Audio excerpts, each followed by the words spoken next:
Welcome back to the Midlands Rugby Podcast, Season 4. Phil, how you doing? I'm very well. It feels like an absolute age since we did this last, doesn't it? It feels like we took a good summer break, to be fair, and even then, the Season 3 was a bit hit and miss with when we could do stuff. We'll It try and have was. to be a bit more regular this year. Yeah, we'll try and Um, keep it to that fortnightly pattern. Fortnightly pattern, 40-minute pods max, You and just then got we you just got to quell your social life. This is the issue. I know. I tried, but someone dangled unlimited wings in front of my face today, so I went out for unlimited wings before we started. You see, I'm can't say no to a man of the people. Phil, I'm a man of the Well, people. I've been to the pub too tonight, but it was for my daughter's 7th birthday, so it was a bit of a fine. And the pub is behind your garden gate, your garden Oh, we didn't fence. go to that one How actually. did you not? The movie walked further into the village. Why? Is it because They do it's the too best easy for you to ice cream sundaes, mate. That's all the kids were uh, interested. ice cream? So I thought it might be you're at risk of seeing someone you know and then not coming back from the pub when everyone else comes back from the pub. No, not a chance. um, Rugby's back. It's been back the last 3 weeks, 4 weeks.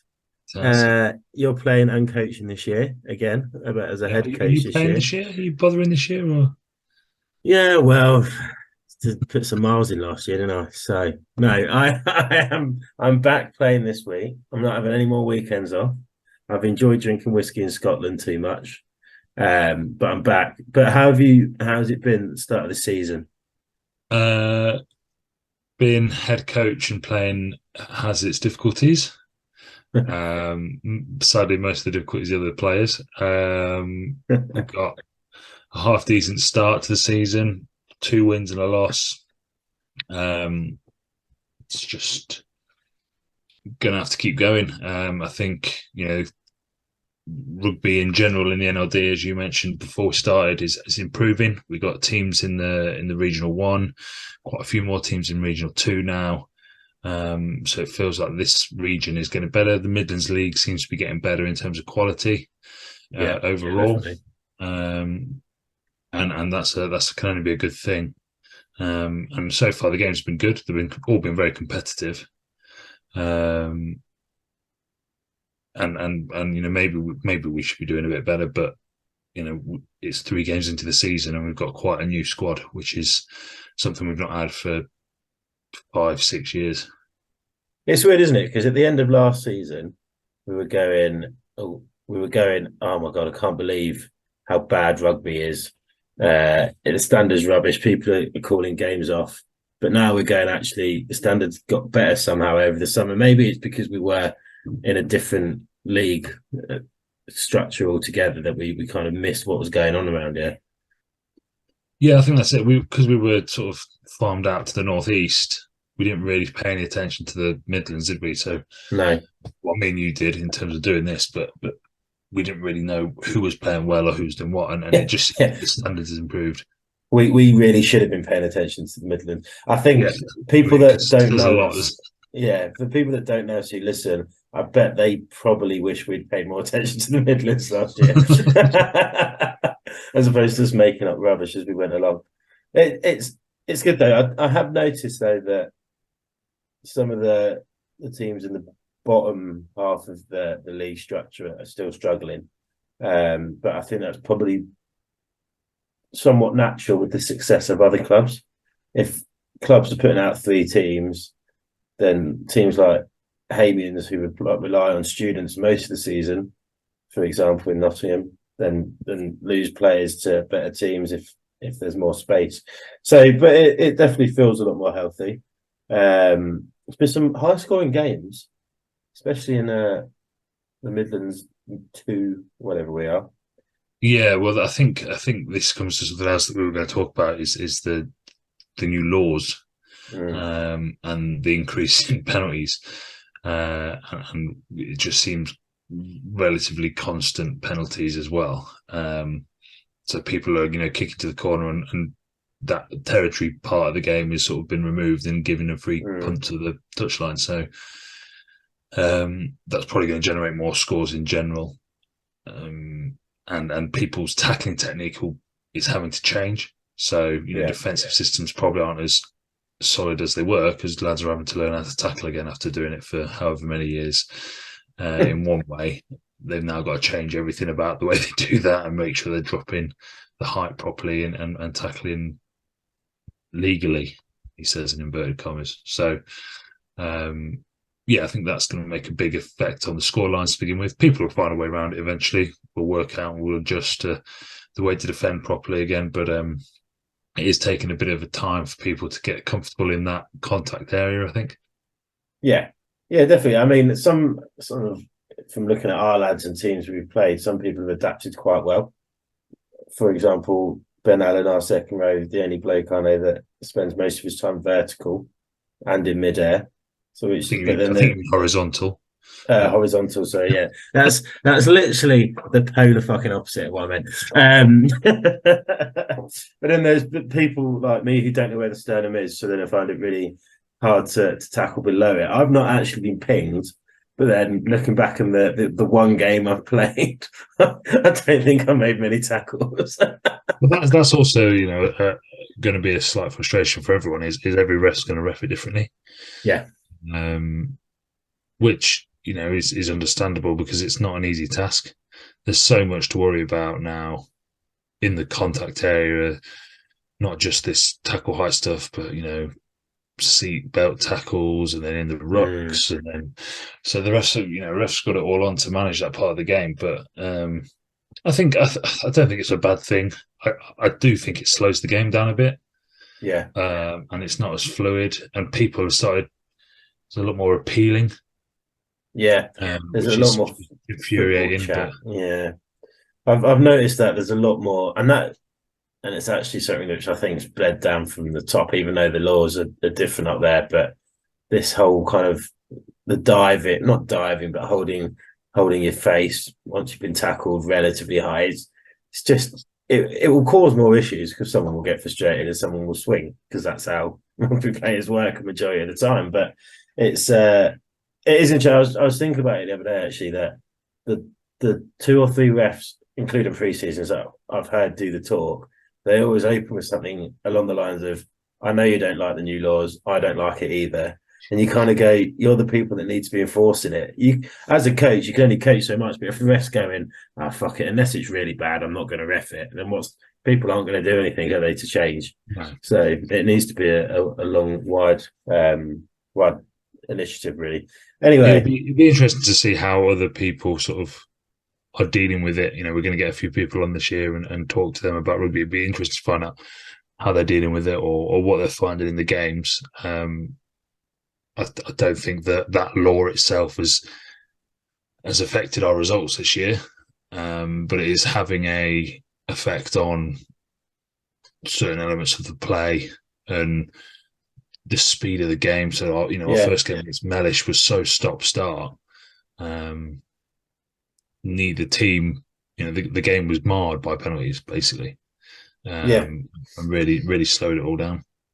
And it is a shame because actually it can be a really nice sport to watch, but I can imagine as a spectator, if it's stop-start, it gets really boring.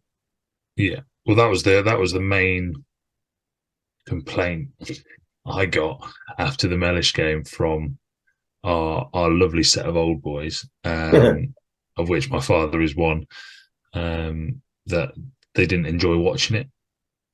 And they didn't enjoy watching that game because it was so stop-start that the game never really got over 4 phases, which is really quite poor. Yeah, and probably very frustrating to watch. Very frustrating to watch, 100%. And because of it being the opening game of the season, people are still adapting. I imagine come late October, mid-November, we'll probably be all right and it will probably just feel normal again, won't it? But it's just adapting and it's been out and people are slipping and whatever. I mean, that not to keep talking about us, but the weekend we had, week 2 in the league, or all of the leagues, was just so warm and so hot. And again, in terms of slowing the game down, if you stop your drinks breaks after 20 minutes, you lose all momentum, and it becomes a bit of a chore. I mean, I remember in our game, we got to the 60th minute and had a drinks break. And I was like, I'm sure I've already played 40 minutes in the second half. Just dying. But Um, it's hard to stop start. That's why. Well, that's why rugby's. It's not the only reason rugby's tiring. But if you have to stop, let your body sink, and then go again, you might as well just not bother stopping. I'd rather do 40 straight through. it was horrific. And we were on a 4G over at Walsall, who played very well and deserved their win. But the heat coming off the rubber crumb was just unbearable. Yeah. Getting tackled wasn't at all painful, but you just came up sweating more than you were when you went down by a long way. Mm. What were our West Midland opponents like? It was the brand of rugby slightly different to what we got over here, or Not particularly. I thought Walsall played the conditions really well. They're obviously very used to playing on that pitch and spread the ball nicely when they got the opportunity to do so. Some good strong backs. Wolverhampton this weekend were literally the opposite. You know, they were strong up front and punished us when we were stupid enough to sort of not look at what they were doing. Yeah, and then obviously we've got Tamworth, Sutton and Coalfield. Sutton Coalfield sadly don't seem to be able to raise a team at the moment. They had to be docked 5 points last weekend. They couldn't raise a team against Long Eaton. Tamworth look like they're doing all right, and Lichfield look like they're doing all right. So yeah, we'll see. I mean, the brand of rugby doesn't really change too much across the Midlands. right, okay, Everyone sort of plays a similar style, I think. yeah. But you know, we've had a year of playing in a totally different world in a high level in the northeast, where it's just physicality and nothing but physicality for 80 minutes. Whereas They're going to really struggle with the new tackle law up there because they didn't tackle below the tip when I watched them no, play. and that's the thing. You know, it's not just it's not just level 6; it's level 5 and 4 Mm. that are having to go through this. So it'll be interesting to see what Yeah. comes of it. And it would be interesting, I guess, if you're listening, you want to reach out with your experiences of what it's done. Because there's also, I look at teams that obviously we're very knowledgeable about pay reviews because that's where we are. But I know we've got our horns set up. Southwold have got bandits, and these are all social teams for the aging player or the brand new player, basically. And to then ask someone who can't walk Monday to Thursday and then plays once every 2 weeks on a Saturday to change, it must be really difficult. It's a bit easier when you're young, and I am not, but others are in their prime to adapt. It's not as easy when you're knocking on a half century trying to play rugby.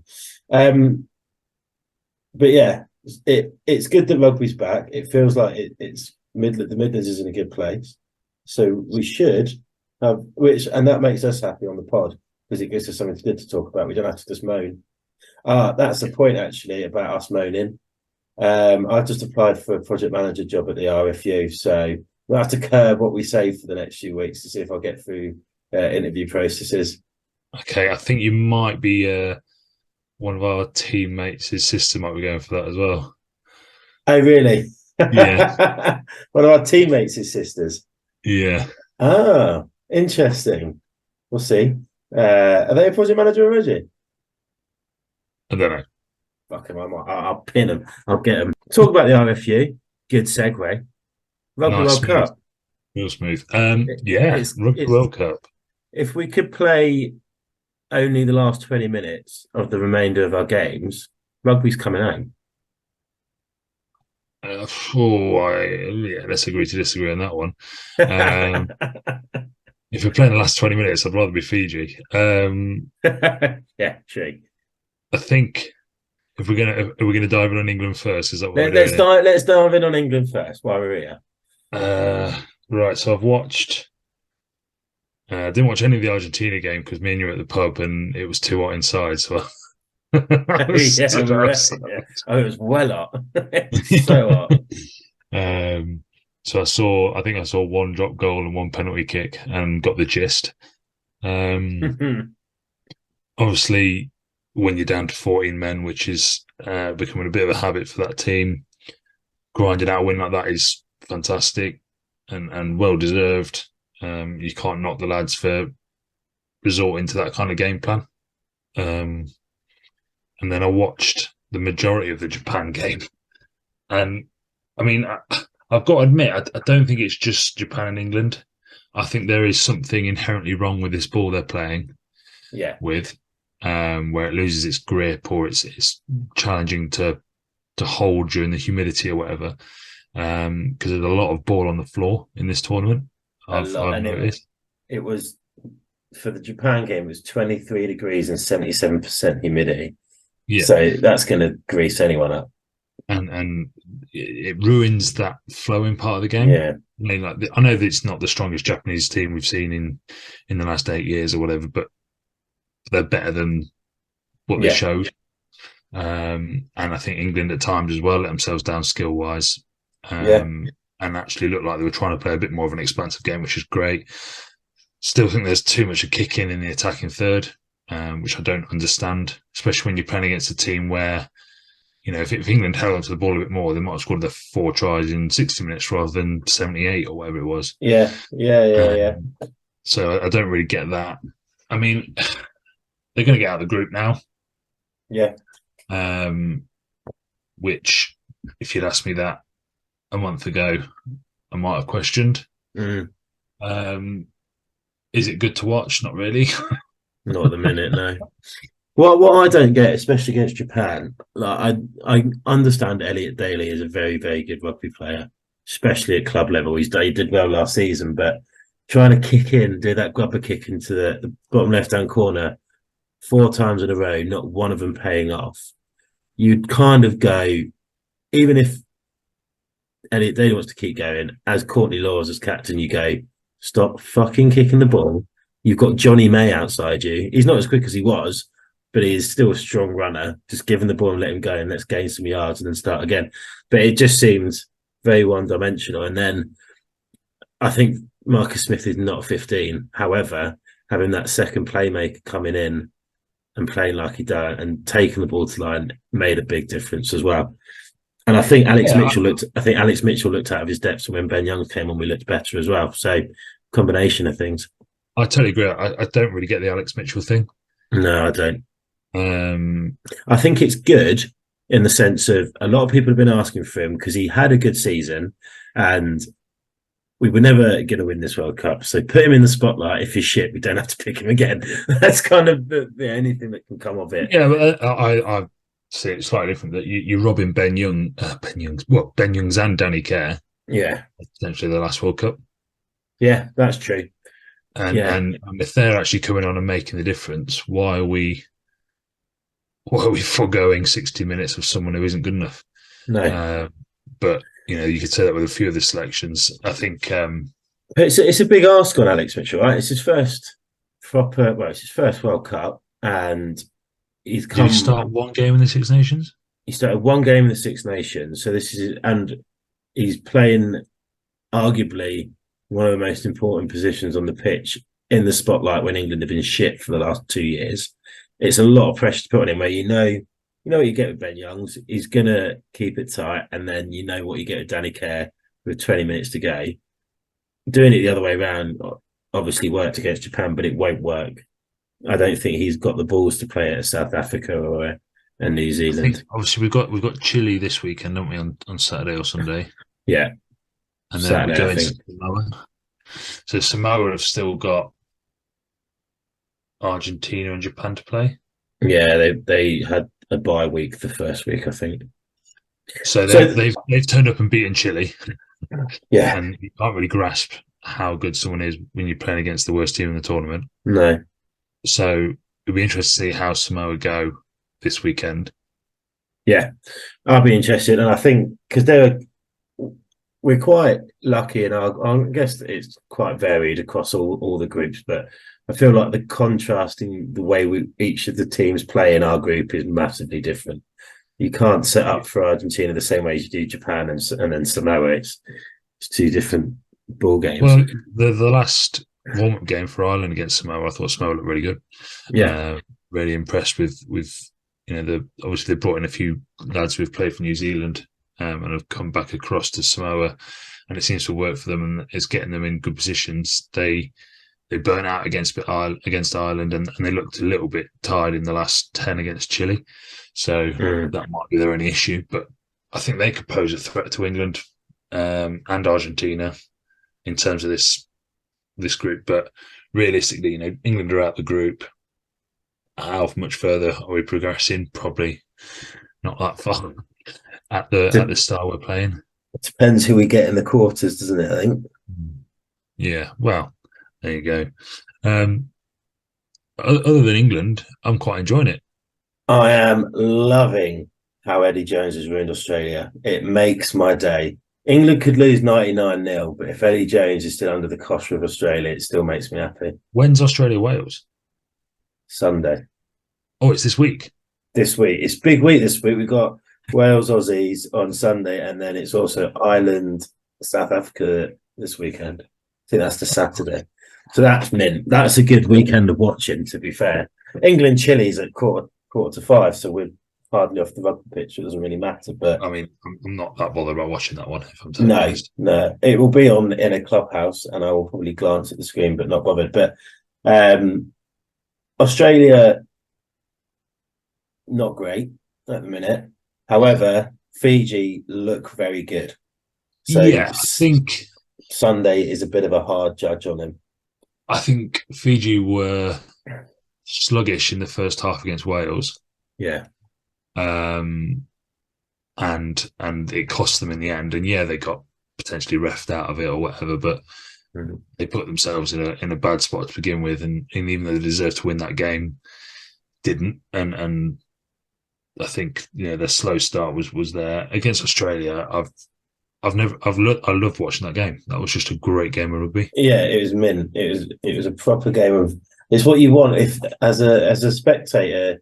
If you're a rugby fan that only watches like Six Nations and the odd big game at the World Cup, then that sells rugby for you. That Fiji game. But it was two teams trying to play as well. Yeah. Neither team was particularly punting the ball back and forth, and the crowd wasn't booing them when they were doing it. So it's I really enjoyed it. I thought Fiji looked really good. I think their forwards are surprising people. I think the only issue is they don't really have like a secondary front row. As soon as they lose their starting front row, they seem to struggle a bit. That Bortier is just different gravy on the back row. I mean, he looks like such a tournament. Yeah, looks like, but he's had such a tournament so far. Apparently, he's like one of the highest paid players in France. I didn't realise that. Is he? Fair play to him. You're not going to say no if he asks for a pay rise, are you? To be honest, no. He is a scary looking dude. Yeah, 100%. But I mean, their backline looks solid now. Moving Semi out captains. I've never seen their captain play before. No, I don't even know where he plays with the dreads, and he's amazing. Yeah, it's like watching a hot knife through butter as he runs. He just moves through. It's ridiculous. And then they're so good that they got Randrander on the wing. That's how good his team are. Which actually, he looked really comfortable. I thought he looked really comfortable on the wing. I thought he played better on the wing than he did in the centres against Wales. What I did like when obviously Semi Radradra dropped the ball against the Wales team, his dad put out a tweet saying, "Please don't blame my son. It was just a mistake." Now, if I don't know, Ollie Lawrence had dropped the ball over the line to not beat Wales, he would get death threats. Fijians were messaging Semi's dad saying, "Don't worry, we love him. We're not going to get onto his back." And you're just like, that's nice, isn't it? They're not just good at sport; they're fucking nice people. I think that's a massive thing as well, isn't it? Like the media is horrific in these top nations. The French media are so brutal on the French. The English media is so brutal on the English. The Aussies so brutal on the Aussies. These smaller countries, I'm not going to call Fiji a Minnow because I think they're a good rugby nation, but they're smaller countries in their economic position. They don't have this sort of fear-inducing media or threatening media. So suddenly, their media are all over them. And I mean, it was a bad drop on it. I mean, I know it's a You, bounce pass, but you always score off a bounce pass. That's like a golden rule, and it's hit him in the stomach. So how he's not caught it, I don't but understand. when the bloke who was marketed as the best player in the world drops the ball like that, you do Yeah, kind of, you go back to the are the conditions and the ball just not working because I mean, to be fair, if you watch the video, his hands don't move. I don't understand. Like, yeah, just does this, and his hands never it's really move. weird. But again, I'm not going to tell him because No, he no, is he's again nails. big lad. Big. There's Big. not one for Gene actually. I think about. The fly off who got injured. I reckon I'd have a pop at him, I'd have a but go with him, that's but it. it'd be one of them where I'd go, look, 5 minutes, don't let your mates jump in. Yeah, yeah. if it Man him if out. yeah, if we're still going after five, not fucked anyway. So you don't need to bring in the And dogs. then It's even like fine. the scrum half with a badger on his head, like Yeah, he looks tough as anything as well. yeah. I watched a bit of the Italy Uruguay game today, just because I was just So tough that work, was it? tying up a few bits of work at quarter to. Actually, I turned it on while I was on a meeting and put it on mute because the meeting was dragging. But again, two teams like Italy, again, not a small country at all, and they're not new to rugby.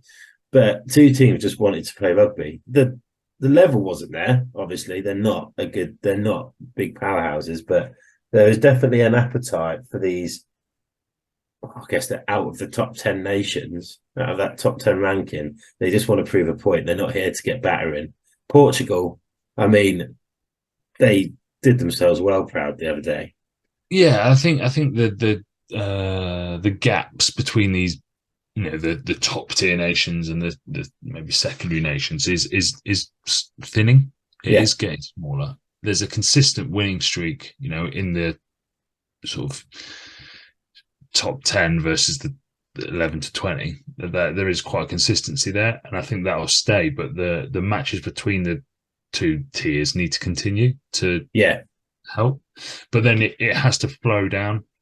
And I was saying this to Mm, someone at work, in rugby, it's discrepancies are massive because the professional game's so small. So, when yeah, obviously you get like Belgium playing Faroe Islands in yeah, football, you expect Belgium to win, but occasionally Faroe Islands will turn them over. yeah. In rugby, you just don't get that because the professionalism isn't there. Like in Yeah. the level, in your Portugal teams, your Spanish teams, etc. That's just not there. But there is a need to keep playing against them to give them that hope in that position, and But it's happening. it's like the Portuguese captain said. He said after the game, "Look, we're a bunch of amateurs. They're not Mm. paid professionals. They would have got a little bit. So then it's too big a gap to expect it to come on quickly without the support of us bigger nations. I think. Well, that's it, and it's got to be like so in football. FA Cup, you do it, and I think on internationals you do it. You share the income, so the Yeah. income from that game is shared. Rugby doesn't have that, so when England No. host whoever at Twickenham and get whatever the capacity is, 75,000 people in the seats and charge them £9 a pint, all that money goes to the RFU, who Yeah. then If you. obviously, as we've discussed previously, spaff it up the wall. Whereas, if we did profit share and we get Fiji over every year, or we get Samoa over every year, or we, invite a second string England squad to play Portugal or whatever, and Yeah. suddenly Portugal get more money than they've ever had in their RFU than whatever, they will be able to generate a professional game. But at Yeah. the moment, rugby's just got that bit of it wrong. Oh yeah. It's like Fiji when we lost to Fiji in the warm up. Yeah, they were over this way for the World Cup anyway, but the other few could have easily put them up in London, Yeah. or even just gone use the facilities. We're going down to the south coast, so use the Yeah. facilities here for a bit if you want. But they just don't think outside the box. That is interesting. That's something that we probably will end up covering in a later episode. They're having a review, aren't they, of the RFU and the top boys under the review of their performances as well. So it'll be interesting to see what comes out of that because I think those who were fans, those not fans, those who were in and around the RFU maybe weren't speaking out about the issues so much. Whereas now I think it's just a blanket. It's not a case of, well, it is a case of they're not looking after rugby well, but more of a case of, right, something needs to change, otherwise we're going to lose the sport, because that's what it is. I think this is all sort of encapsulated in everything we've talked about tonight. The tackle laws, inclusivity in rugby, teams struggling to put teams out. It's all coming back to the way the game's been run. Yeah, and the sooner that we sort of take a look inward and make sure that people are doing things for the right reasons, the better. And as soon as you've got that, people feel more comfortable in getting involved and taking part. So that's the most important thing. And I think that's something that, I'm dead keen to push in my new role at PAVS, is just inclusion and getting everyone involved. There's nothing worse than feeling like an outsider in a club. No. If you come to a club and you still feel like you're an outsider, then the club's doing something wrong. And at PAVS, we're trying to do our utmost to negate that. And I know that all the other clubs in the area are doing the same. So and I think it's very easy for us to, as clubs, to look at the obvious, and the obvious are important. For example, Rob, last season's guest, Rob McGeekin, who's Tupton coach with the rugby league, I know, but additional needs or special needs, whatever the team was phrased as them, and obviously walking rugby is a good one, but there's people that don't fit into them categories who want to play rugby. They're on the fringes of like your third teams and your fourth teams. You probably could walk into the club and no one would necessarily know who they are. So I think you're right. I think inclusion is a big thing, and around the Midlands, it does feel like that people are quite good at doing that. It's not the same across the country. A lot less tolerant of it down in London Southeast, because they're just less intolerant people. They're just which is why I had to move, because they weren't tolerant of me. But then I came here and realised Midlands aren't tolerant of me either. What was your third? Exactly. I don't think I've got anything more to go through today. No, I think when we rejoin each other in 14 days' time, hopefully we'll have a guest on and we can expand a little more. Yeah, I might start looking for a guest tomorrow as opposed to Wednesday morning. Seems like a valid idea. It's a good plan. It's a good plan. To open the season up, have you got any wise words? Get your tackle height down. We're going to say get your tackle out. No thanks. This doesn't zoom, this laptop. It's okay. Cool. Pixelated. Oh wait, no, it's not. It's just a pixel. Cool. All right then. Well, we'll see each other tomorrow. But in terms of the pod, we'll see you in 2 weeks. And thanks for listening. Bye. Bye.